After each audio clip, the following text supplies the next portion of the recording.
happened there? Attention, the following broadcast has been approved by Outcasted OC. Viewer discretion is advised. Incoming transmission in 5, 4, 3, 2, 1.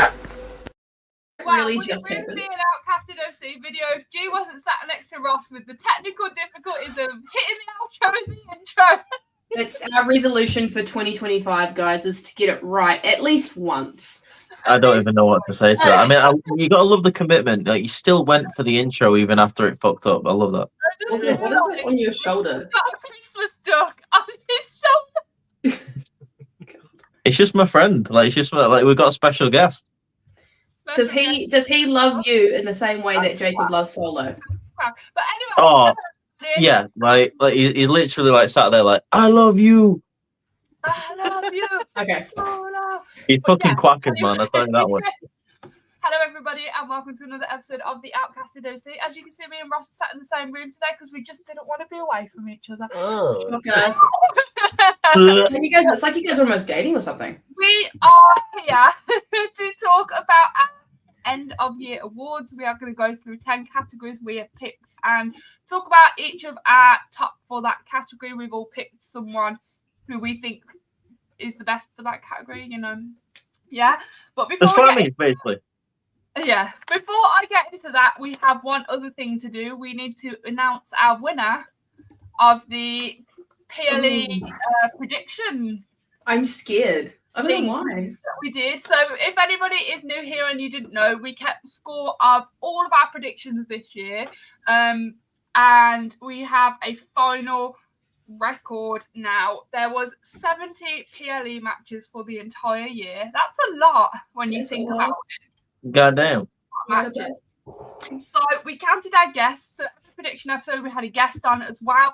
So the guests were tallied up as one person. So in 5th place we have Ross with 39.5 out of 70. Just over, you got more than half right, so that's a win, right? He's above average. Above average. Yeah. And then in 4th place, we have me with 39 out of 70, which is not too bad. I only got 21 wrong, so that's not too bad. Decent. In 3rd place, bronze award, we have Reese with 51 out of 70. Oh, bad. I'll take it. Who did it? Did Courtney do it or did the guests do it? Mm. In 2nd place, we have the guests with 53 out of 70, which only leaves Courtney as the prediction this year. She got 56 out of 70. Those top 3 were really close. There was literally a few points in each of them. I was feeling super strong, like throughout the middle of the year, and then as soon as we got to like SummerSlam, I was like, "Dude, this is gonna go downhill from here." Triple H swapped the script on me. We were sharing the same information, and then he was like, "You're no longer taking my homework anymore." So then, I think there was a point in time. I think there was a point in time. There was like 3 pay-per-views straight where me and Courtney were tied. Yeah. Yeah. And then I think you and I both said we were like, this is not going to end well because Triple H is changing stuff up so much. We were like, what is going on? Yeah. Let's go. Congratulations. Thank you. I'll hold my little wee trophy, my little Post Maloney. We will be rolling this into next year. So obviously we'll start afresh come Royal Rumble and we will be tallying. I'm going to be a bit more on game. I think you need to be a bit more on game. I know the boys discussed including NXT. Are we expected to all do that, or what's the go with that, or is that just something between you two that you guys are going to do?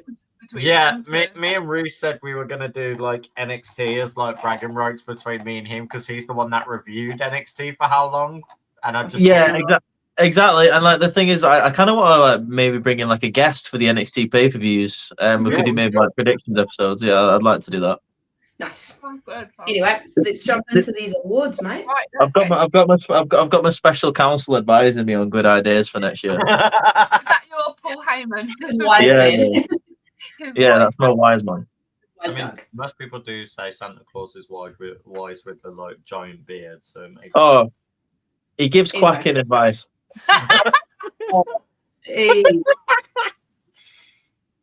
Sorry. He's a gift that keeps on giving. Yeah, that's it, man. You go. What's the quack when you see him? Oh, yeah, exactly. All right. So we have 10 categories. Let's start with male superstar of the year. Reese, do you want to go and give us yours first? This one was easy for me. There was a couple of runners up. It could have gone to a few people, but if you really look at this year, 2023, there's only one person, and that is Drew McIntyre. You said 2023, bro. Oh, sorry, 2024. I'm living in the past. Take me back to 2020. Take me back to Roman's title reign. No, 2024. Drew McIntyre, like he's the only person. Like he was the first person that came to mind.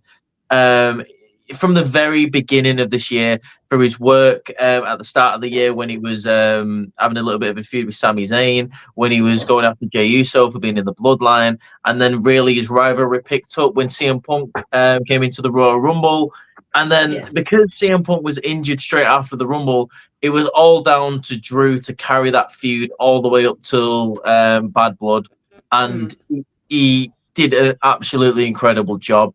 He had multiple memorable moments this year, obviously capturing the Money in the Bank and then getting screwed out of the championship opportunity because of CM Punk, winning the World Championship at WrestleMania, getting it costed again by CM Punk. Like I said, there was a few people who were considered, but for me, like that is the only name that properly went all the way through this year, made an impact all the way through 2024. Didn't have like a down moment all the way through the year. He's well deserved. Drew McIntyre. That's my pick. Yeah, I think that's Nice. fair. Yeah, man. Do you think Valid. that's fair? I'd love to see him. So I think it is quite hard to pick a male superstar. I did my very best to pick between these two, but I have a case for both of these men. I'm actually going to go with Gunther as my first pick.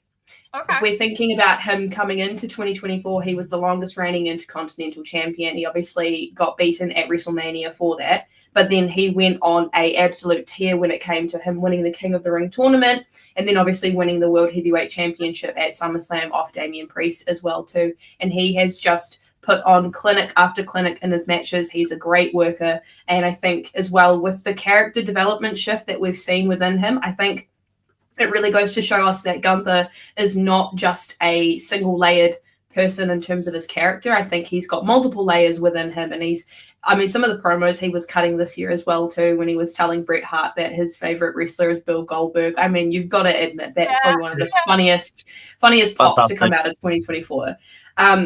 It's the same thing being said as well too. I think we also would know that I would not be talking about male superstar of the year without mentioning my boy Seth freaking Rollins. I think you've also got to admit as well too that he has had a hell of a 2024. You know, he came in strong as the World Heavyweight Champion. He got injured during that title run. Reese, I can see you. I can see you right there, buddy.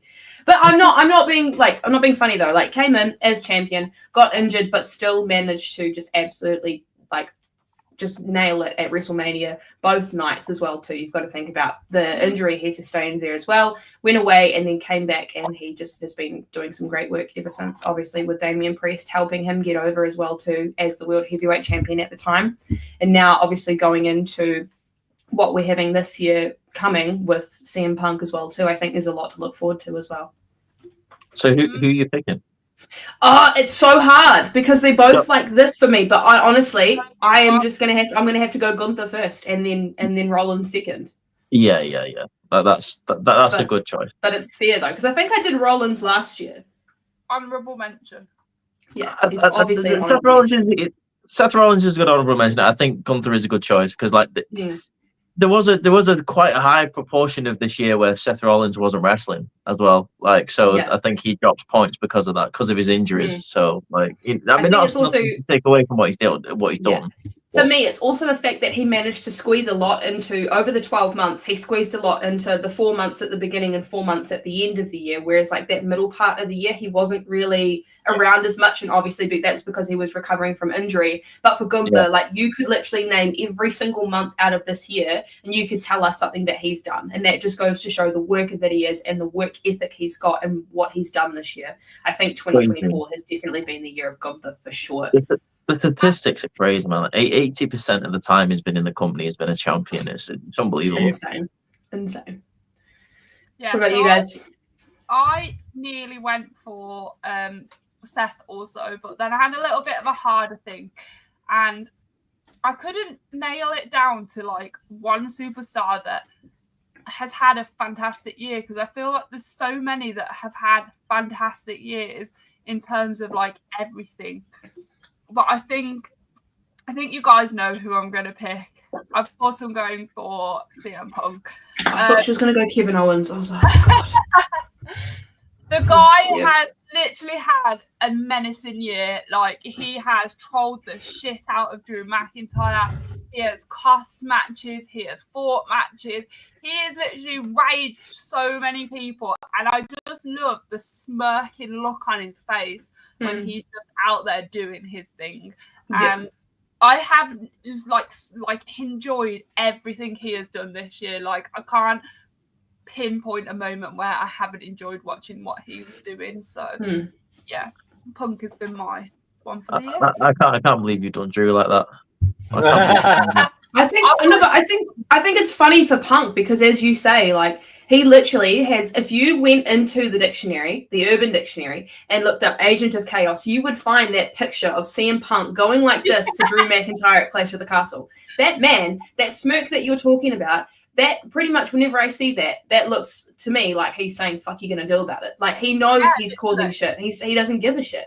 And that's it's so funny because it ends up building up so many future storylines as well. It's fantastic. And like, we just had one of the best feuds like with Drew and CM Punk this year, and we are now going into what is going to be another fantastic feud between him and Seth Rollins. Like, did you watch the Raw premiere thing? Yeah. He and Seth literally went at each other, and I am so excited. They haven't even fought yet, and I am ready for this. And I think with that as well, I think because of what happened at the kickoff show, and then because of all the other interactions we've seen from them this year, and all the interactions we had with them last year, and don't forget all the history they have previous, like, there is so much for us to be excited about before they even step in the ropes. And I think that's one thing they really nailed, and I'll talk about this a little bit later when we get to feud of the year. I think that's one thing they've really nailed with the CM Punk feuds especially, is giving everybody a lot to get excited about before they even step in the ring, before they even get the chance to touch. Absolutely. Ross?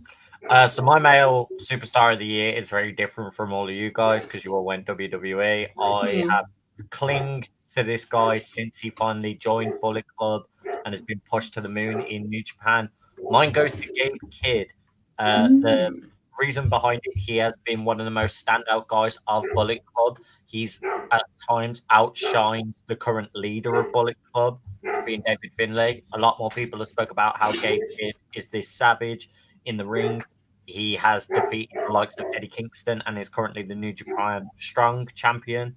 And I like how you said about Agent of Chaos. The Agent of Chaos of Gabe Kidd, he looked at the president of the company in the face and brought up past history where the president used to have a psycho ex-girlfriend that tried to stab him. And it basically, Gabe Kidd in a promo stated, I wish your girlfriend actually did stab you. That's to the president of the company. And he straight up used that in a promo against them. Like, what, you said that to Tanahashi? Yeah, he said it to Tanahashi. He spat at Tanahashi, you know, when you should call back your ex up because she should have finished the job. Wow. Amazing. I love that. Honestly, I will say this though. Obviously, I don't watch much New Japan, but he has been the topic of conversation for quite a few podcasts that I've checked out this year. Like, he always comes up. Yeah, he is drawing eyes to the promotion, and the thing is, he doesn't have to just wrestle New Japan. He's popped up in AEW. He popped up in Ring of Honor. As soon as he started talking there, he was the talk of everyone there. Was like, this guy needs to be signed, or I want to see more. And he's got an amazing year going into next year because January 5th, his first match is against a returning Kenny Omega. Oh, cool. That is huge. Like, that's pretty cool. Yeah, I like that. Yeah, they did a whole angle where it was like CM Punk fighting backstage. Gabe Kidd and Kenny Omega fought backstage at New Japan, and then they turned that into now an official match. Yeah, cool. But yeah, that's my standout guy. Cool. Love it. Nice. I like it. So without a male superstar of the year, we would not have a female superstar of the year. So let's go into our female superstar of the year. Court, do you want to go first on this one? I will, and you guys are going to be incredibly shocked by the person that I'm not mentioning. I'm going with Nia Jax this year. Oh, hey! Nice. I'm not even lying to you. I think she has had, since she's been back, the most incredible year and a half, but obviously 2024 especially, I think we're talking about how she came into the Royal Rumble super dominant, and then she ended up going against Rhea at Elimination Chamber. She's actually had a really great year. I think very similar to Gunther, she obviously has been incredibly dominant, won the Queen of the Ring tournament, and then dethroned Bayley at SummerSlam. I think she's had some great matches since her title run. I'd love to see more come out of that. But I know that they're really focusing on that story with her and Candice and Tiffany, and I've been really enjoying that storyline especially. I think Nia's improved in the ring. She's improved in her promos, and obviously she's been working really hard to improve herself in the ring as well too. And I think that definitely for me is the reason why I've given her the female superstar of the year for me. I think you guys, obviously we've all spoken about how much she's improved, but I definitely think she's proven a lot of people wrong in her return and what she's done since she's come back to the company. Yeah, I couldn't agree more. Yeah, it's a good shout. I think I did Rhea last year, so I was like, I can't do Rhea again this year. Yeah. Oh, okay. So mine is Jordan Grace. I think she has held it down for two incredible companies. She has literally been one of the biggest draws for NXT and TNA when she's been involved in both of those scenarios, and her ring work speaks volumes. I really enjoyed it in the Iron Survivor match where it was the 5-on-5. The interactions her and Zarya had. I think that would be a really cool future feud for NXT to pick up.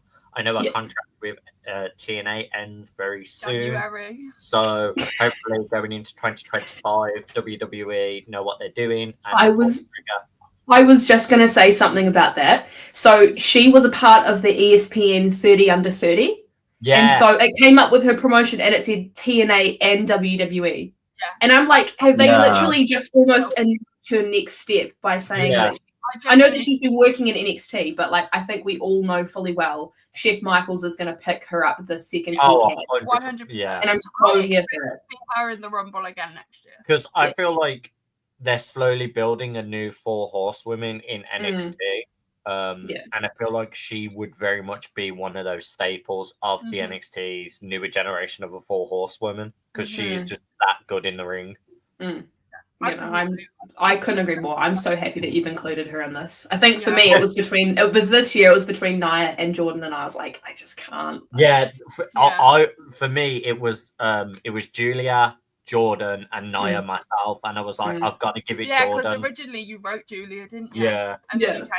Yeah, because I was like, I've got to give it Jordan for the stuff in TNA where she was doing the open challenge and she was having the mix of TNA wrestlers and then NXT wrestlers like square up for the championship.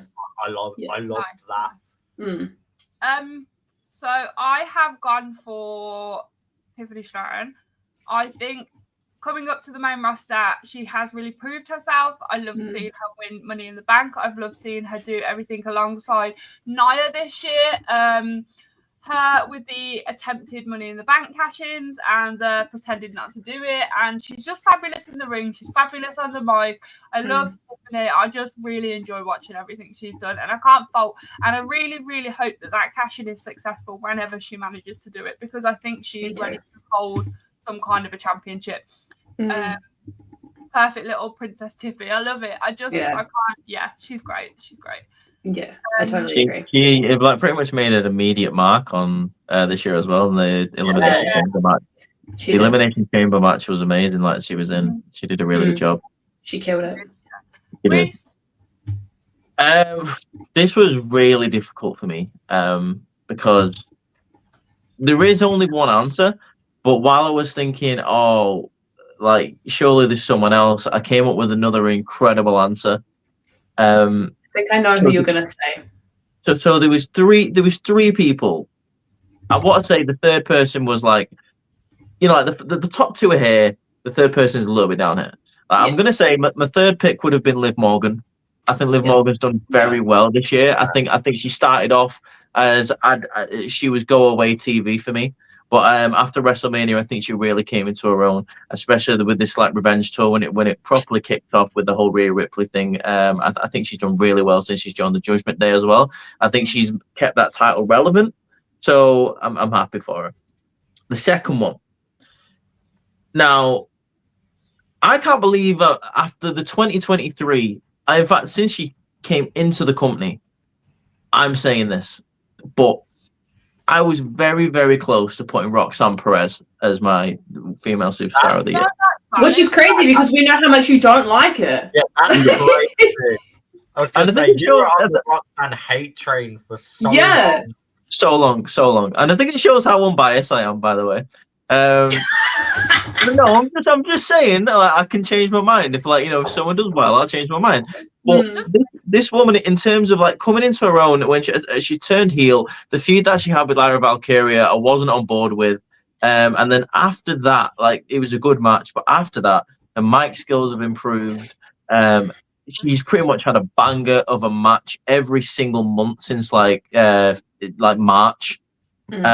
She's been part of my first and second best women's match of the year. That 10-women's tag match on the ECW NXT was unbelievable. My favorite women's match this year was her versus Julia for the women's championship. I thought that was unbelievable as well. And she has just improved. I think she's finally earned a spot. I think her in ring work has been a lot more smooth. And I think she finally has deserved a spot in NXT, and I dare to say maybe even in the main roster next year.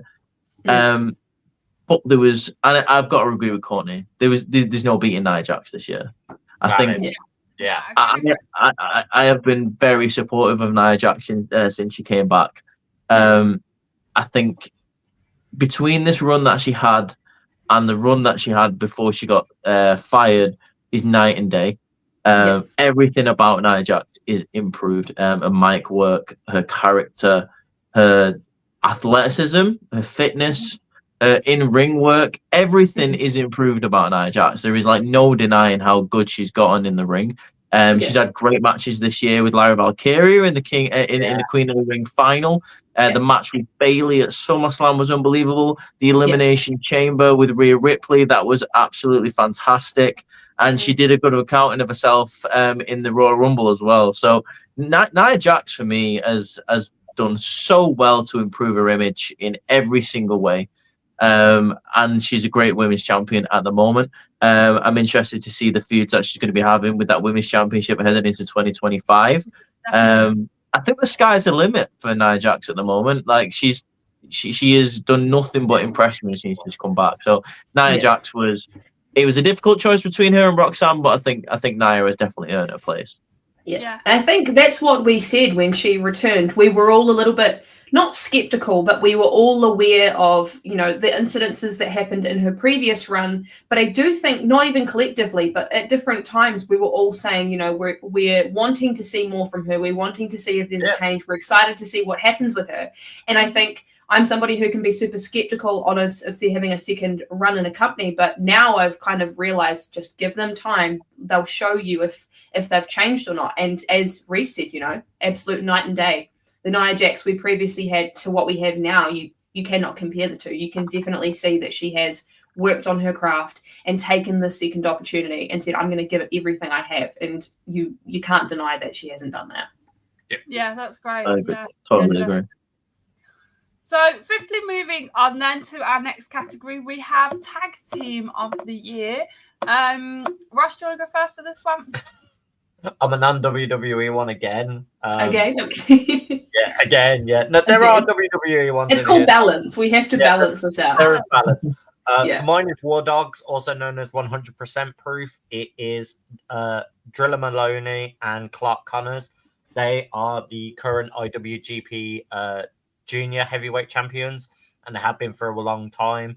I love their work together. They have an amazing synergy. Their special move that they finish with is Clark Connors hits a spear, and then what Driller Maloney does is literally known as like Driller Killer, and it literally is like kind of like a tombstone pile driver, but it looks like absolutely devastating the way he does it. Also, Driller Maloney's from the UK. He trains with a lot of the people that used to train with us, so there's like slight bias there.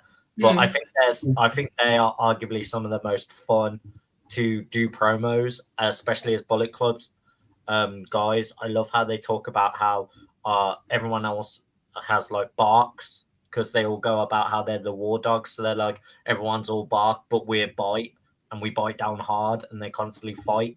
And they show their fighting champions all the time. And they're one of the only people that have gone out of their way to make a full custom IWGP belt. They brought the white strap back that was only ever on the Intercontinental.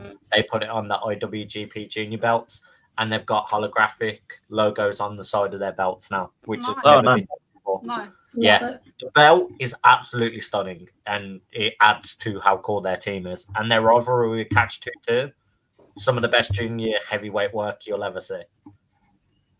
Oh yeah.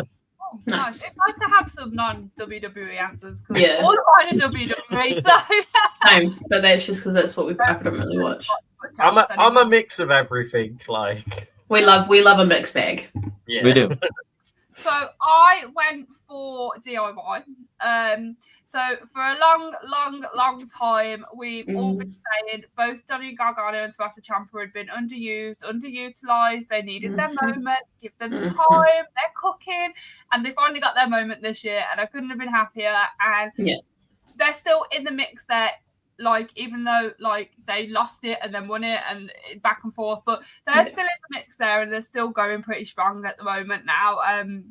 I really love watching them work together, because I think the chemistry between both of them in ring is quite strong. Like they know what they're doing, and their moves and everything is always really smooth and really like blended. And I just think that's good. I really enjoyed watching them this year. So my pick was DIY. Love it. I like that. So this one was the most difficult for me, just because I even tried to think of tag teams outside of WWE, aside from New Japan, because I this isn't even a joke. I don't catch enough of New Japan. No, so, I know you don't. I know. Because I give you highlights of matches of like, you're like, oh, is there some stuff you should recommend? And I give you some, but it's like, it's just hard to all keep up with it. Really it's just a lot of wrestling. No matter what company you watch, it's just sometimes at this time of year as well, it's just hard to keep up with everything. 100%. And the reason why it was so difficult was because I just don't think any tag team this year has been consistent. I don't think there's been a tag team this year where I can say without a shadow of a doubt for 12 months they've been entertaining and interesting. Yeah, it was hard. Very difficult. The names that came to mind were the Bucks, but even the Bucks for me, like they've gotten very annoying and irritating for the past couple of months. I don't care anymore. I thought this whole corporate thing at the beginning was quite interesting. Don't really care anymore. It doesn't bother me. It's kind of ran its course. I had the same problem. There's been no follow through on it, I think.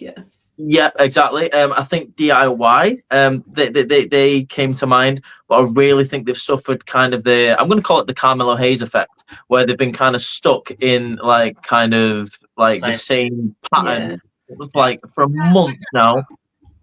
I would.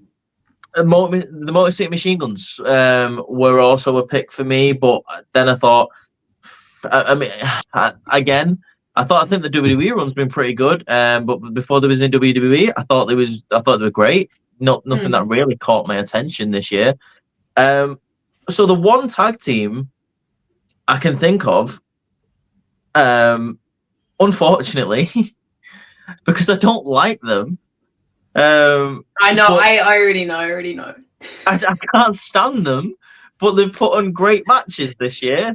And Nathan Fraser and Axiom.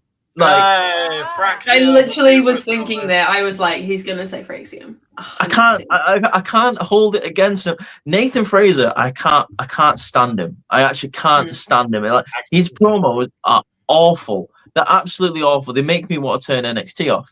Axiom could be just a star by himself. I don't know why. A-Kid is still Axiom. That's the thing that annoys me. He already was. But the one thing I can't take away from is they put on bangers. It's just unfortunate that Bron Breakker and Baron Corbin broke up so earlier in the year, or they would have been my choice.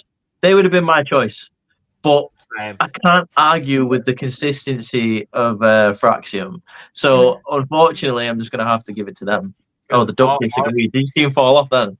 Yeah. Because I had the same problem as you, Reese. I was originally going to say New Catch Republic because I loved everything those guys did. They just weren't together for long enough. Got injured.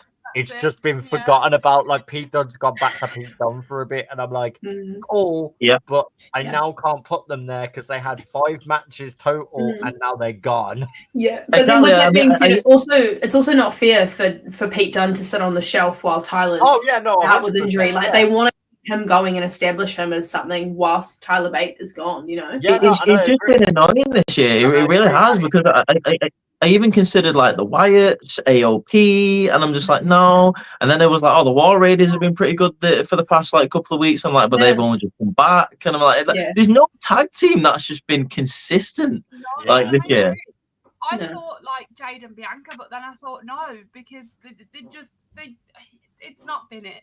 It's not. I think just the tag scene as a whole, I think, is something that they've put a little bit of time into every now and then they'll hold off for a little bit, and then it's like a stop-start. Whereas like it's not as consistent, which is like I think why we're struggling to come up with like a solid January to December tag team. You know.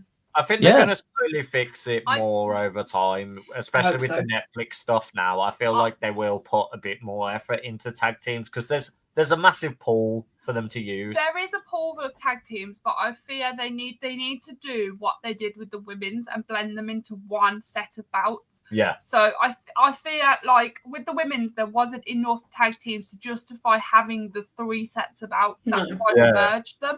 And I think if they did that with the men's tag teams as well, and we just have the 1 set of bouts that can go across the brands, they could build a more solider storylines rather than trying to mix 4 different tag teams into 2 different storylines and just have one storyline. Yeah, I mean, if you've got this transfer portal, like I don't see why you can't have the opportunity for the tag champs to swing between all 3 brands. Like it doesn't make sense that the women can do it and the men can't. If they're able to get the shit together with a tag team division, I mean, I'm just going to name some teams that are available at the moment. You've got the Motor City Machine Guns. You've got the Gorillas of Destiny. Yeah. You've got DIY. Like, how many great teams just on SmackDown have you got there? Yeah. You've also got... But it's having those few tag teams and building long term because there's not that many. Does that make sense? Like, Street Profits and things as well. There's only so many combinations with the amount of teams that you can do. I think as well, you've got like Legato, you've got A-Town Down Under, but like we say, there's only so much you can do with the people that you have. So it's about adding new people into the mix, taking people over to different brands, allowing them to blend it up a bit and change it up a little bit. Look, as you said though, as well, like if we had it merged where they go across all 3, you've got plenty down in NXT as well that can be used. You've got definitely. You've got the family. You've got they're called In the Mud, is it, Reese? Out the Mud. Oh, OTM. Yeah, Out the Mud. Yeah, Out the Mud. You've got No Call to Catch Crew as well. Fraxium, Gallus, Gallus. I mean, like the ones with the biggest potential heading into, especially with Raw on Netflix, heading into 2025. I'm very interested to see what the New Day are going to be doing. Yes, wow, yeah. I'm so interested. I am hooked. I am so hooked with that right now. Yeah, that was very interesting, especially this episode with that could easily be like the wow moment of the year. I'm not even kidding. Like the turn on Big E that fucking broke my heart, mate. No, I don't think so. No, I haven't. I was about to. I initially had written down Jade and Bianca, but I've changed my mind because I think it's just, as this conversation has just gone on, I think consistency wise, like the women's tag division and the men's, I feel like there is so much work that needs to be done in 2025. I honestly have just written down, I've just changed my idea to Motor City Machine Guns because just the way that people some people didn't know about them going into, WWE, and they made an impact straight away. Within the first couple of weeks, they won the tag titles. The chemistry between them is fantastic. Their promos are great. I personally, I will 100% admit it, I didn't know as much about the Motor City Machine Guns as I should have. And that's just down to me just not having the time to watch a lot of companies. But I've gone back and watched some of their matches, and I've actually learned a little bit about them, and obviously just appreciating what they've done coming into WWE and knowing that that's been their dream for a long time, and finally getting that moment, and then seeing matches with them with the likes of DIY as well too has just been really cool to see, just the chemistry that they both have with each other, and just the way that they are a cohesive tag team. I think that's There's a great example of having a cohesive tag team that has that chemistry, that's worked together for so long, and they know each other so well. So yeah, I was super excited for them this year. You can really see their fingerprints all over the tag team division as well. Chris Sabin and Alex Shelley, are really with some of the innovators of what you see in every week tag team matches now. One thing that really, I think when they were introduced, I think one thing that Corey Graves said on commentary that has stuck with me ever since is they are your favorite tag team's favorite tag team. Yes.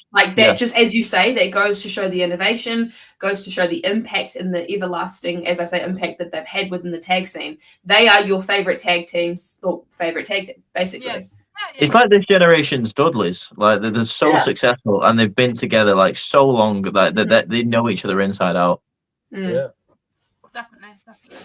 Right, moving on. Then we have still got a lot to get through.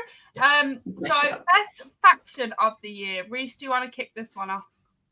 Oh, do I have to? I was giving you time to talk about the Bloodline. That's why. Oh, fuck no! I don't think it's gonna. I can't. That's not my answer. I was gonna say. You hit your head. No, the Bloodline is not my favorite faction this year, just because of it's really transitioned. Thank you. It's transitioned from. You can't really count all the Bloodline throughout this year, because there was a different Bloodline at the start of the year to what you've got now. And I think not feeling easy today. I'm not feeling easy today, and the reason why I'll say it is because between April and July, I think the new Bloodline was going through the bit of a transitional period where they were trying to establish themselves. So there was a big gap there where the new Bloodline weren't as interesting as the old one. I think they're doing well with establishing themselves now. Hopefully the GOD are going to get more opportunities to tag together. I know they were the tag team champions, but it felt like you just gave them the titles, kind of the same reason why you gave Finn and JD the titles in the Judgment Day, just to say, this faction's got a title. They don't know more. Well, yeah, right. Shout out War Raiders, listen baby. To Finn, you win, right? Oh, listen to Finn, you get in the bin, more like. That was very clever. That was on top of my head. So the Bloodline, no, it's I think it's got to be the Judgment Day, to be honest. Okay. I was right. It's been interesting. It's been from the start of the year when Rhea and Damien were still part of it. That was cool. That was interesting. Then you had the betrayal with Finn Balor. Damian Priest obviously getting kicked out with Rhea Ripley. Liv Morgan joining the Judgment Day with Dominic Mysterio at a side. Interesting again. I think it's been very consistent, and with the Judgment Day, it was always one of those things where in 2023 and even 2022 to an extent, where the Judgment Day would have been the best faction if the Bloodline didn't exist. And I think we've seen a little bit of that this year. Obviously the end of the year has been a bit less consistent for the Judgment Day, because I think over and over and over and over again we've seen the same matches, the same lineups, the same feuds. The fact that Rhea Ripley still isn't done with Liv Morgan is very irritating. The fact that Fingers crossed it'll happen soon, though. Oh, tell me about it. The fact that Damian Priest still isn't done with Finn Balor astounds me. This has been going on since SummerSlam. Please move on from each other, for God's sake. But for the most part, I've enjoyed the Judgment Day, because whilst that's been going on with Finn and Damien, I've enjoyed Dominic Mysterio. He still makes me laugh. He made me laugh on Raw this week. Where he's shouting at the crowd to acknowledge Liv. No, I like it. it's so. I think the Judgment Day are my faction of the year. Like, Yeah. I can't think of anybody else really. I don't think the Wyatts have made an impact enough. No, I don't think the Final Testament. I don't think the Final Testament. They're interesting. They've been more interesting for the latter part of the year, but I don't think the Final Testament for me have been all that for this year. There's not many people in NXT like Fatal Influence. They're just not for me at the moment. You got the D'Angelo family who haven't really done anything, who have been kind of like spinning the wheels. And unfortunately, for my favorite faction in WWE, Chase U. I'm not even going to talk about it. That's a sore subject. Yeah, that. So hurts. Yeah, it hurts, man. So yeah, the Judgment Day are my favorite faction. Fair, cool. Nice. Yeah, I agree. It's Judgment Day for me. I think you could make an argument for Bloodline, but I think, as we say, I think it hasn't been as consistent as the Judgment Day. They've been in conversations of being one of the best factions across the entire year, no matter who the members have been. I think at the moment it's kind of spinning its wheels. I'm kind of getting a little bit tired of the Judgment Day at this point in time, but in terms of consistency across the whole year, I think you can't deny that faction has definitely been super dominant.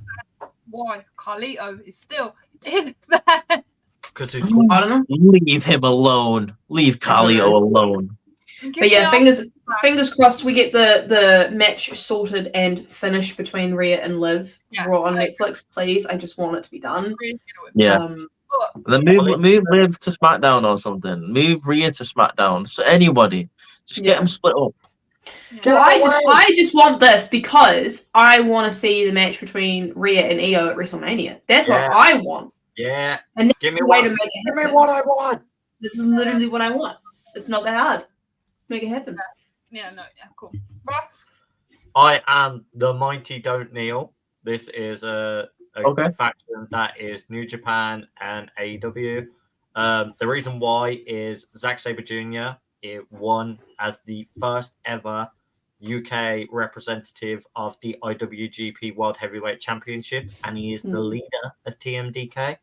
And within that same month of Zack Sabre Jr. becoming world champion, the TMDK tag team boys got the tag team championships. Robbie Eagles was Australia's world champion as well. So they were all dripped in gold. They all made a very big name for themselves. And TMDK was kind of like always felt as an afterthought as a faction when they were first being made. And it wasn't until like big names like Jonah, which obviously you guys know as Big Bronson Reed, took a little bit of time in Japan and was working with those guys again, brought them back up. And now they're basically, alongside Zack Sabre Jr., are at their peak of the mountain. They are really refreshing. They're really fun.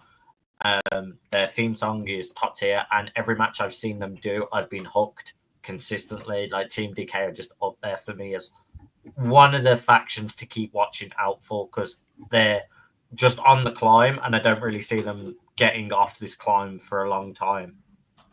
Nice. Yeah. Oh yeah. I love it. Nice. G. I picked the Bloodline. I love you so Oh, Yeah. what's happening? Yeah. What's happening? You guys like swap brains or something? Yeah. What the fuck?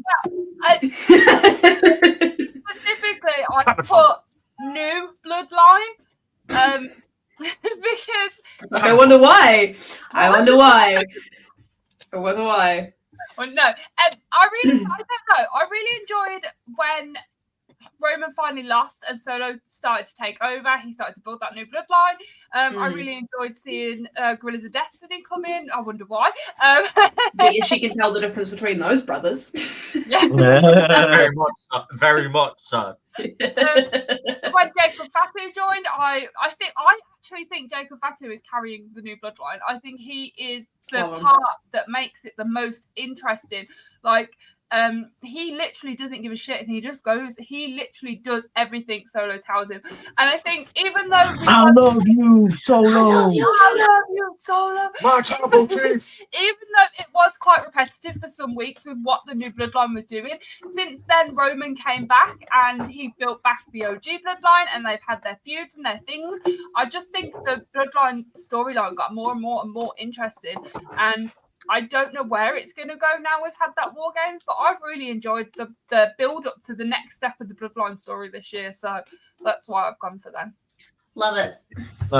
Yeah, because we were all really concerned as to where it was going to go after Roman eventually lost. But I think they did really well keeping it going and building it up.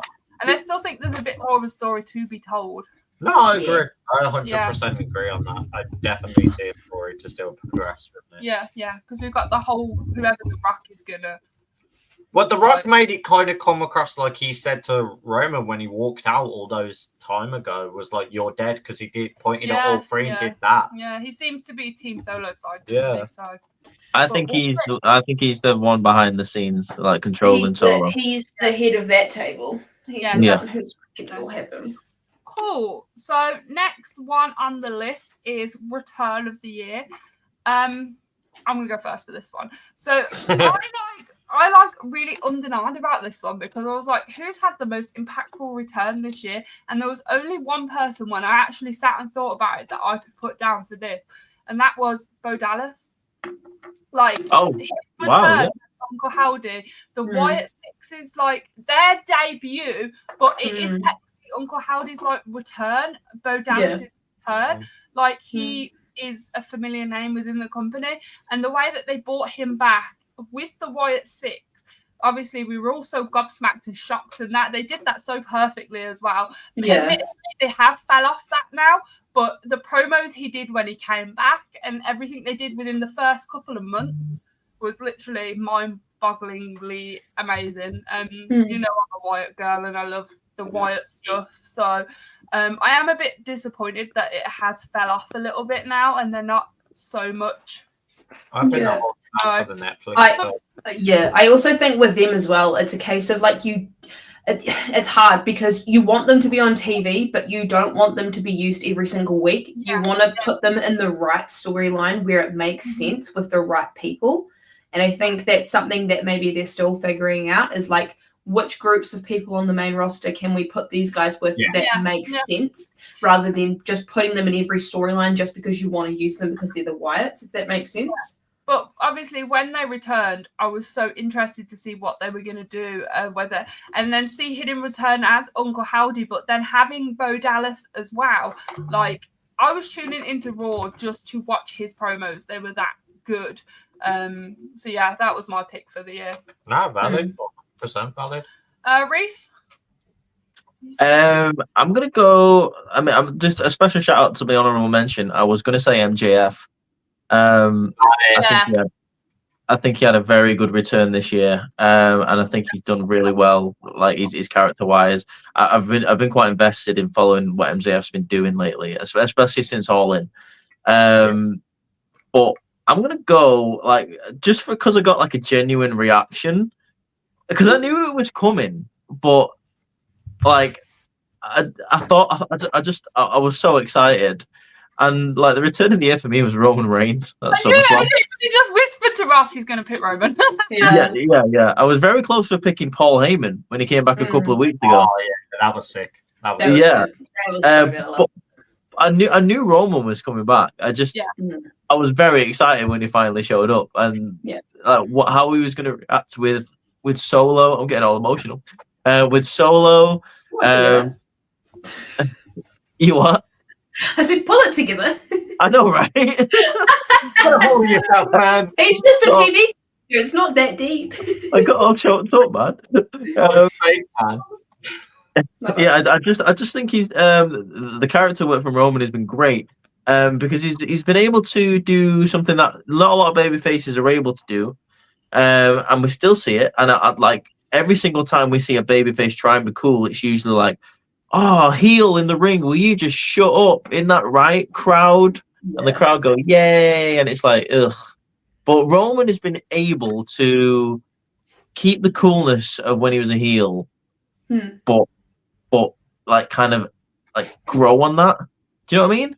I don't know how to explain that. I don't even think it's there. I think his character hasn't changed. It's just that the crowd now knows that he's not in the wrong anymore. He's been wronged by somebody else. That almost turns you babyface without you even needing to change your character. Exactly that. Yeah, and so yeah, I think since Roman's come back since SummerSlam, oh god, I love that when he was in the middle of that stadium as well when he had that conversation with Cody. I thought that was fantastic. It was such a good promo. Yeah, just the interactions with the old bloodline, getting them all back together. I'm invested. I'm interested. So you also forgot the one with him and Punk as well. Oh yeah. That was good as well. That was Sanama. Yes, Roman he's going to be an actor in the future, isn't he? He's going to be in movies. Yeah, you know he is. Easy. Cool. Yeah. I also went with Roman. I think the return at SummerSlam was well justified. I think we'd gotten to the point with Roman where people were really tired of the run. And I think people were almost like, okay, we want you to kind of go away for a little bit so we can miss you. You know, you sometimes you never really know what you have until it's gone. And I think the amount of time that he was gone for was about 3.5, 4 months. So it gave everybody a really good chance to miss him. And obviously we know there was the whole we want Roman chance for a couple of months after he left. And then when he finally came back, everyone was super excited to see how he's going to change since that long title run that he had. And obviously character hasn't changed very much, but the story around him has changed. You know, he's now fallen from grace. He now has to almost remember that he's not as powerful as what he once was. And some people aren't going to necessarily just fall in line with everything he wants, you know. People now have more of a backbone. The likes of Jey Uso no longer falls in line. Sammy knows who he is. You know, Jimmy stands on his own 2 feet at the same time as well too. And I think the return itself almost paired with how his character has changed, with how he's been wronged by other people and he's no longer the bad guy. Sure, he has his bad elements, but he has to remember he's not as dominant as he once was. I think, giving somebody a chance to go away for a little bit and then people realize what they've missed and he comes back. And I think that gave people a really good chance to like have a breather from Roman, because I felt as though for a couple of years we were just served Roman on a platter every single week. And it got to the point where I was like, I want you to go away for a little bit so that I can miss you. So when you come back, I'm excited to see you again. I love the dynamic at the moment, like especially with the face turn. He's kind of like learning a lesson of and I think this really helps Solo's character as well, where Solo learned from Roman and he's using all the tools that he learned from Roman against him. Yeah, like, I love that. Like he's using the numbers game. He's he's using the power. He's like using the power of like being head of the table in the family to like really undermine Roman. I think it's so good. I love it. It's like Solo was writing notes after observing Roman for that long, that he almost knows how to like beat him at his own game, and then he's already still 2 steps ahead when it comes to the game of chess. You know. Yes. Yeah. Like he's basically he's outsmarted the Taskmaster at this point. Nice. So I have one male, one female, because I couldn't not say for these are like neck and neck for me, and then we're both at the same show. So yeah, Nigel McGuinness returning was absolutely incredible to have Wembley explode. This guy not been in the ring for however long, and just was like, yeah, cool. I'll go into a tournament and fight 30 other people, no bother, at Wembley. Absolutely insane. And Jamie Hayter, we missed her for like a whole 1.5 years, and finally getting her back in AEW, calling out Saraya and just being like, yeah, cool, let's fight in UK, let's have fun, was so dope to just witness, not only in person, but as someone who's been like a massive Jamie Hayter fan and was like begging for her to return at any point, was very fulfilling that she's returned and she's doing bits. Now, it really felt like she was gone for a long time, like you say, like a year. It felt even longer than that. I just didn't appreciate the pre-show return though. Like that bugged me a bit. I understood why they did though, because it was the whole angle of Saraya was trying to invade the show before it even started. So Jamie Hayter coming out to be like, I ain't going to let this fly in the UK. And it was mainly a payoff for the stadium pop more than anything. Because that's just let's get you comfortable. We're not going to force you onto a major spot on telly, hence why it'll be pre-show. But let's give you the pop you deserve of a whole stadium cheering for you. Nice. That's fair. That's a fair point. Yeah. Nice. So our next one is debut of the year. Reese, do you want to kick us off? Debut of the year. I'm gonna go for Braun Breaker debuting on Raw. Okay. Because no one, arguably in a while, from coming up from NXT, has made more of an impact than Braun Breaker. I really thought the guy to do that was going to be Carmelo Hayes, but it's easily been Braun Breaker. He is connected with the crowd so quickly as a heel, as a slight face, then going straight back to being a heel. The matches that he's had has been unbelievable. There's dogs barking in the city that we're in. Oh, so good. I mean, there's only been a small amount of promos that he's had, but then promos have been impactful. The feud that he had, the one with Sami Zayn, was great. The triple threat match recently at Survivor Series against Sheamus and Kaiser. Even the match against Kaiser this week on Raw was fantastic. There's been no better debut this year than Braun Breaker, in my opinion. Nice. Love it. Yeah, cool. Cool. I think my person is somebody that Ross mentioned very earlier on, and I'm happy that I didn't mention them when we were talking about female superstar of the year, because I think Jordynne Grace's debut from the Royal Rumble this year. Do you know, there are so many moments that play in my head, mostly Vines, but the one moment that I have that plays in my head from this year is Ross's reaction to Jordynne Grace coming out.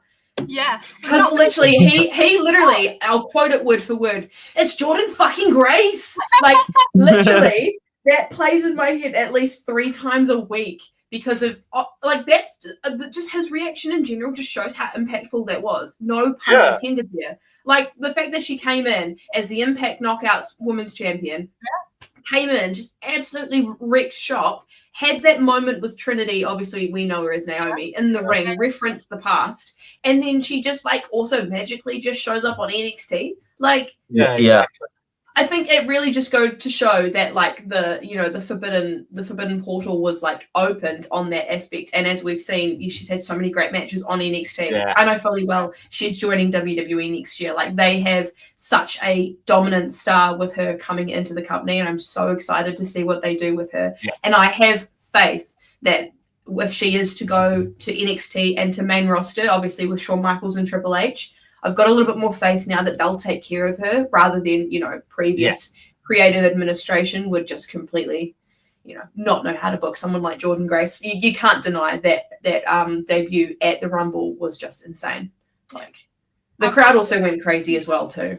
All my toes crossed that she signs with WWE next. Yes. That's how you be No, shut up. Don't even go there. No. Shut your mouth. No. I was already annoyed with the one that I saw for AEW the other day. Let's not go there. What one? Cardona. I want him to go to WWE. That fucked me off too, I'm not going to lie. I'm actually not going to lie. That kind of annoyed me. It's not signed to him. It's just believed. No, I know. Anyway. That was a rough ride find now about that. Yeah. Russ, your debut of the year? Oh, mine was Ethan Page's NXT debut. Because none of us actually realized he was out of his AEW contract. No. And he didn't re-sign or anything. The fact if he just rocked up on a Tuesday, jumped Trick Williams, instantly went into the title picture scene and won the title. Yeah, do I feel like that kind of hindered his character a little? Yes and no. And I kind of like the whole story angle they're now doing where Ethan has lost his smile in the place where Shawn Michaels lost his smile. I was like, that is full, very smart way of doing it. And then was like, oh, I know how to fix my smile. I'll just take it from someone else and jumped him. I was like, yep, cool. I'm here for this. Love it. It's just, Ethan's just an incredible wrestler. I've followed Ethan Page for years, and him being in NXT just made sense. And the way they debuted him was I genuinely had a really big pop because I was completely surprised. As I said, I didn't see any news reports or anything that, oh, he's left AEW. He's I like when they do that. Yeah, exactly. I think those are the best ones. Yeah. Yeah. You don't expect it to happen. That's what I like about a surprise. That's why I wrote this debut is I don't like having to read dirt sheets where it's this person's going to be debuting in a week or so, or like, or they Yeah. do, Let it happen. or they do Let it go. or they do vignettes where it's really obvious. Like Raw this week did a new symbol that's very fucking obvious of who's rocking up, debuting on Raw NXT. I think going back to the dirt sheets conversation really quickly, that's one thing that I've really appreciated that I've done with wrestling this year is I've like literally just stayed off Twitter. Like, Wait, by the way, I missed that. Like, what symbol? Oh, it was like the circle with the. It was a Yeah. 0. Oh, right. I didn't see that. Was that this week on Raw? Yeah, Yes. They didn't show it in the like go back part of it, but it would have been live. But anyway, It was on the live. There's enough photos of it. I'll show it you after. Yeah. Oh, right. Okay. Cool. Yeah, Like, we'll watch it because I didn't get to see it either, so I'd like to have a look at it too. No. Yeah. Like, I thought, by the way, going back to the Ethan Page thing, they did make it even more interesting. Like the fact that you said, like you didn't know that he'd left AEW, but there'd been like a couple of attacks, like the like in the coming weeks to his debut. Yeah. And like everyone was saying, oh, was it Carmelo Hayes? Was it Dijak? Was it like this, that, and the other? Like Trick Williams was like, I want to know who it is. And then Ethan fucking Page just shows up in the ring, and I was like, what? I was also just going to say another one that we didn't know anything about was Sean Spears as well too. Sean Spears was on. Yeah, that was another one we had no clue about. Yeah, Sean Spears was my honourable because that one as well. All of us were like completely stunned. I really enjoyed that. Yeah, shout out Sean Spears, by the way. Like low key, like on the in the underbelly of NXT, he's been doing some really good work this year. Really has. Really yeah, love to see it. Nice. I ummed and ahed this one with a few different people, but I eventually went with Stephanie Vacour. Is that how you say it? Vacour. Yeah. Yeah, I'm not sure how to pronounce it last time. I knew absolutely nothing about her when she joined NXT, by the way. I knew jack shit about her. I went and had a look, and I was like, okay, she's really cool. There's some of the things she's doing in NXT at the moment is really cool. There's just an aura about her that is like... She has that aura. It's different, and I'm really excited to see where she goes moving forward. But yeah, I've enjoyed a few things that I have seen her do in NXT since she debuted. So that was my pick for this year. That fucking women's division in NXT at the moment, man. It's in safe hands, my guy. It's in safe hands. Yeah. Cool. So next we are moving on to PLE of the year. Court, do you want to kick this one off? Sure, I'll keep it short and sweet because I feel like we could go on about these PLEs forever. But when I was thinking about this, I not only wanted to think about the overall card itself, but my feelings going into it and my feelings coming out of it. And I think for me, the most solid PLE for me this year was WrestleMania 40. There were so many moments within that show that I think about multiple times a day. And while, the match card had some matches that didn't really necessarily need to be there, but majority of the card across those 2 days was incredibly solid. They made a lot of the right decisions at that show in terms of, giving Bayley the championship, giving Cody the championship. They had so many great moments. Obviously, the Damian Priest cash in as well, too. I think moment for moment, beat for beat, WrestleMania 40 just hits the right way for me. It's my favorite show from this year. I think it has that impact. You can still see a lot of the fallout from WrestleMania as well, too. Going into it was super hyped up, obviously, with The Rock actually competing as well, too. So it's got to be Mania for me this year. And that makes sense because, Mania is meant to be their biggest show of the year. So if it wasn't their biggest show of the year, then they're doing something wrong, you know? But it is people pick things that aren't WrestleMania. Ross? I agree. Oh, so I picked AEW's version of WrestleMania. I said All In this year, very much the same as your points there, Courtney. Also biased. I was there, but there were so many parts of that show where they showed up and showed out. There were big moments. The whole show was absolutely stacked. Nigel Guinness's return, as I said, Jamie Hayter's return, the debut of Ricochet, rocking off, Will Ospreay defeating MJF to regain the Intercontinental belt. We also had him come out with the whole Assassin's Creed look, and that was really awesome to see. Swerve losing to Daniel Bryan and having the final countdown be sung by everyone when he won. leading to Daniel Bryan's retirement run, which for Hmm. me, arguably some of AEW's best work. Having that beat to beat, not knowing when he was going to lose the belt, because they made the point of he will defend it until he loses it, and then when he loses it, he'll look at retirement. And it was just crazy to see how that story developed, starting from that All In, and just every show like that does something on that level with All In really solidifies it for me. And this year just hit that extra bit because it wasn't a lot of AEW originals, or it wasn't like your core, your Kenny Omegas, your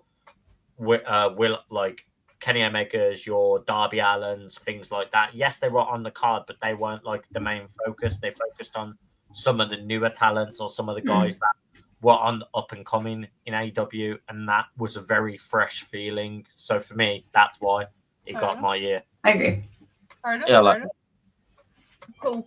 I went for Money in the Bank. I really enjoyed this year's Money in the Bank. The whole Drew winning, Drew cashing in, Drew getting fucked by CM Punk, Tiffany Stratton winning. I just feel like it was a solid pay-per-view overall for me. Like the stuff between Chelsea and Tiffany to win the belt. Mostly I enjoyed the Punk and Drew interaction there. That was good. But yeah, I really enjoyed Money in the Bank this year. I can't lie. It was a solid pay-per-view for myself. Reese? I mean, if you listen to the podcast, I think it was the week before last. I already gave away what my favorite pay-per-view is.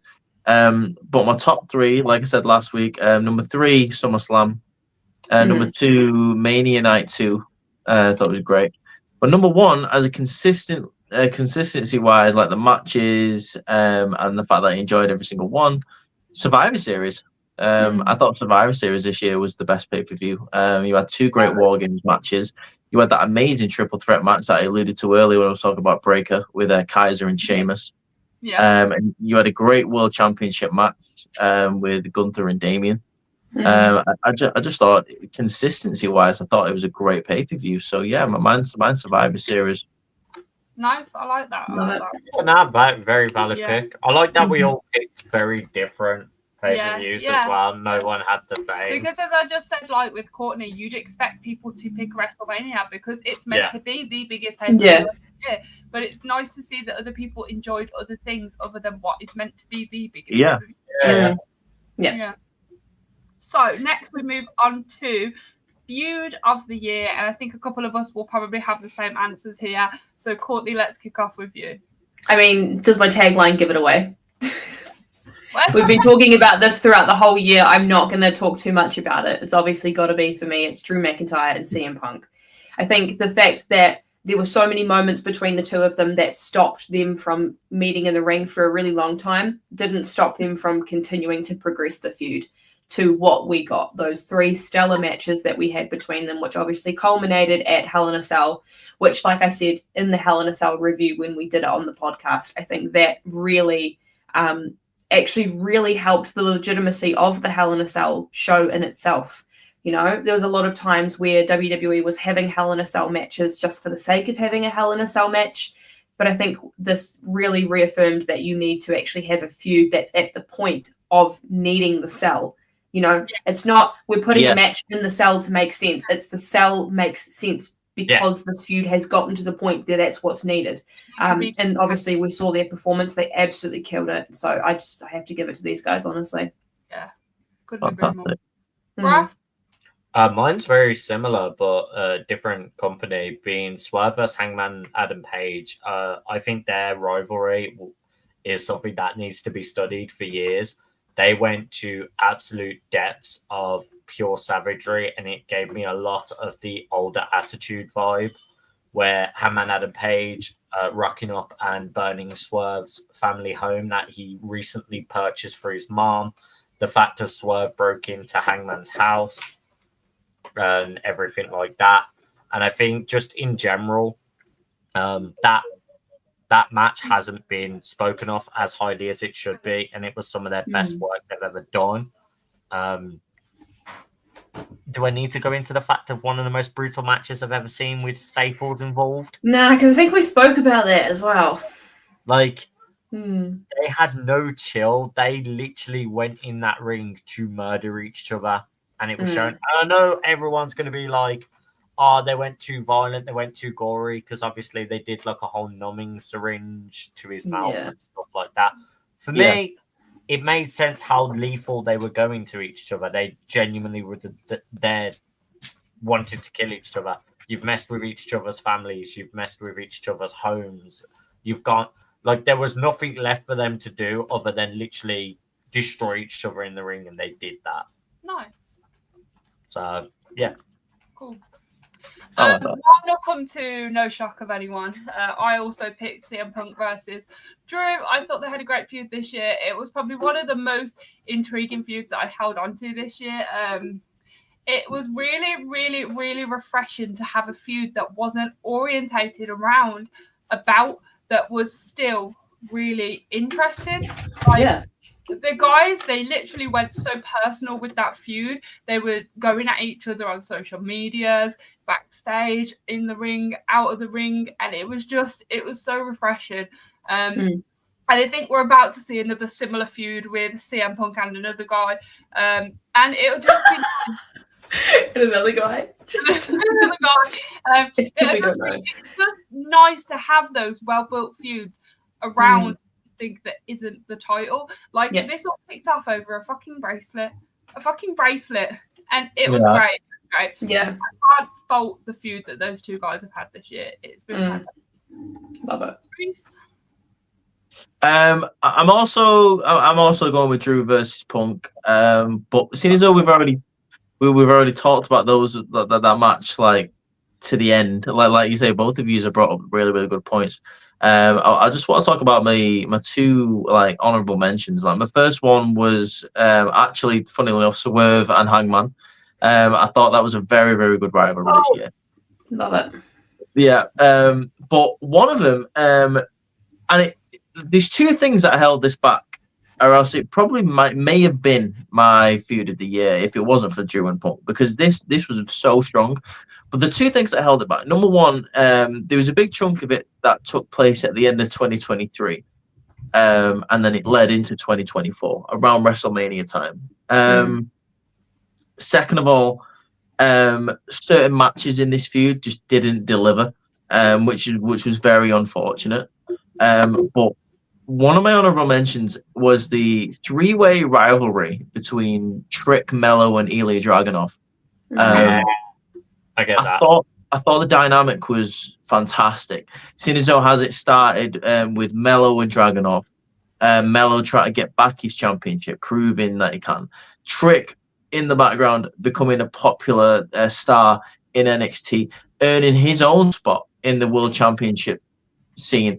Ilya Dragunov acknowledging that Trick deserved to be there, maybe even over Mello. Mello getting jealous of this. Then the whole, like, intertwining, like, who attacked Ilya, what happened to Trick, what was going on. The matches with Trick and Dragunov, arguably, some of the best chemistry I've ever seen each man have with anyone else in the company. Like, them two have great matches. Ilya can be sometimes accused of not having good matches with certain people, same with Trick, but those two, when you get them in the ring together, have great chemistry. And then when Trick won the championship, the feud carried on. Mello came back, attacked Trick in a shocking moment. And unfortunately, the matches with those two didn't connect. Like, they didn't, for some reason. Like, it's kind of like Jimmy and Jay. Like, you would expect those two to have amazing matches with each other. They're best friends. They, like, in the background, they talk all the time to each other. They've been on the road together so much. You would think those two would have great chemistry in the ring, and they just didn't. Like, it didn't work. Like, I don't know. I was watching the cage match, and I was like, this is boring. Like, I don't want to see it, and I didn't want to see the rematch. But story-wise, that rivalry was great. It was really great, and like the Shawn Michaels did a really good job, and the writing staff did a really good job of simplifying it, because it could have got way overcomplicated and way out of line. You know, like, you could have lost track of what the hell was going on. But they made it interesting, but at the same time easy to follow. So that was one of my honorable mentions. I just wanted to shout out Elia, Carmelo, and Trick. Valid. Nice. Well, that's fair. That's fair. Very Okay, so let's move into our 9th category, our second to last one, which is wow moment of the year. That moment that you just went, oh my god, at last, or oh my god, yes, or oh my god, it happened. I will kick this one off, and I'm gonna go with Chelsea Green becoming the inaugural US Women's Championship. Because holy shit, that girl needed a belt, and Yeah. thought of anyone better to be the first United States Championship. And all the stuff she's posted on social media about it now, she's just like, I am your longest reigning United States. I love it. She's held it for 5 days, guys. I'm so happy for her. She's there outside the Disney castle with her belt and everything. It's just great. Did you So see well all deserved. the girls' tweets to her? No. All the girls that lost to Chelsea in the tournament were saying like stuff where it's like, oh, I hope it rains all day. Or No, and the ones I've been seeing as well, too, people in the comment section being like, I bet you Matt Cardona FedEx that super quickly so he can be one half of the inaugural champion. But I love that, but yeah. Yeah, for wearing the belt. Fuck, it's so funny. Yeah. So yeah. Reese? I'm gonna go for a simple one here. And to be honest, the Big E and the New Day segment was a very close runner-up. It was a very close runner-up. I thought that was crazy. Like, because I had no idea it was going to go in that direction. None of us did. I'm so glad that it did, and like I'm so glad that they subverted our expectations with that whole thing. But my number one, oh my god, moment of this year, like, was Bronson Reed tsunamiing Braun Strowman through a car. I don't know what else to say about that. I don't think I need to describe it more than Bronson Reed got on top of a fucking wall and tsunamied Braun Strowman through the roof of a car. Don't know what else to say. They had real glass in it as well. Yeah, real glass. Yeah, the real glass, damn it. Yeah. That's my pick. I don't know what else to say. That's valid. Valid. Cool. Very similar to yours, G. I think my wow moment of the year was just the announcement of the women's mid-card titles. I think we have been asking for this for so long as women's wrestling fans, and I think we've had so many conversations about different people that we think would be amazing as a women's champion, but they haven't had the opportunity to, and they need a form of stepping stone to prove that they can be. And I think WWE finally realizing that and actually giving the women this opportunity is, I don't know, it just, for me, I was so happy. I was like, thank goodness. Like, it's honestly well overdue, and it's about time that these women get the opportunity to really just prove how great they are. And yeah, going back to the conversation about us, you know, wanting to see more feuds coming out without the title being involved, but on the flip side of that, there are so many women who may not get the opportunity to see, you know, the women's championship or the women's world championship, that they deserve the opportunity to show themselves to the world as well. So yeah, those mid-card titles were the wow moment for me. And yes. I think we've got loads of good stuff to come, because if you look at how many women were in both of the tournaments, like now Chelsea Green has several different people to have a feud with. Yeah. And same for the women's IC. Like, I've seen a lot of people say Lara Valkyria is going to win that. I don't know how I feel about that, but either way, there will be plenty of people that were in that tournament to go for that will be wanting to go for that as well. So shout out to Zoe Stark for advancing this week. I was very happy about that. Still pissed off she came out to the PFC theme when she has her own theme. Yeah, what you see is what you get. I let it great. Yeah. Ross, your wow moment of the year? Nigel McGuinness getting back in and fighting 30 other people. That's well, I'm sorry, Giza had been away from the ring for like 12 years, and he had not skipped a beat. He went. I know. Yeah, he's been wrestling in his dreams. I'll tell you that much. He literally went in, stared down people like Okada and Ricochet, and was like, "All right, bet I'll go against you guys. Let's have some fun." Like, that's crazy to me. He's in crazy shape as well. Still, like, so good shape. He was so lean. I was like, "Okay, you've been like secretly doing a crazy, like I need your diet regime. I need. It will literally just be chicken, broccoli, and rice, mate. It won't be much. Salmon rice and broccoli, chicken. That's broccoli. literally it. Before we get into the last category, I'm just going to whip to the bathroom quickly because I do not want to miss this last one. Yeah, Go for it. No problem. Fish and a rice cake. Fish and a rice cake. She can't hear us. Hello, rice cake.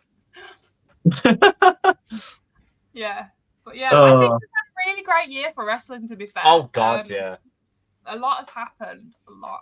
I think Just while we've got a bit of a pause going on here, I did want to give a big shout out to someone who I think deserves quite a lot of love for really stepping into a position this year that I think people were expecting him to fail at.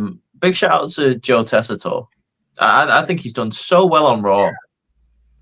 I really think he stepped into that commentary position very well. He started off shaky, which is understandable because it's hard to get into the beats, to have chemistry with your commentary partner, to understand when to get excited about something. But Joe Tessitore's done so well. I actually really enjoy listening to him. I wouldn't compare him to Mauro Ranallo at the moment, but I think he's well on his way to becoming that kind of a figure. Of someone who comes into the sport and he's so good at what he does, and I think it's quite impressive the amount of time that he's been commentating Raw, and he feels very comfortable now. I like how he has a natural pop to things as well. You can hear the excitement when he explains certain things, or when a move is hit, and he actually reacts to the move. I feel like that gives it the more genuine side to it. And that's why I always liked Mauro, because he sounded like he wanted to be there and watch it. Yeah, exactly. Right. I love how he did the whole pops he did. Yeah, so shout out to Tess. I think he's done really well since he's got on Raw. As you mentioned, commentary team, I forgot to say in third of the year, I had an honourable mention for Pat McAfee. Oh, that makes sense. Yeah.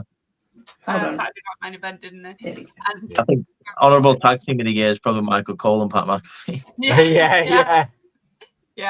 Right, let's move on into our final category for this year's Outcasted OC Awards. Our final category is Match of the Year. So, Reese, do you want to kick this one off? Oh, sit.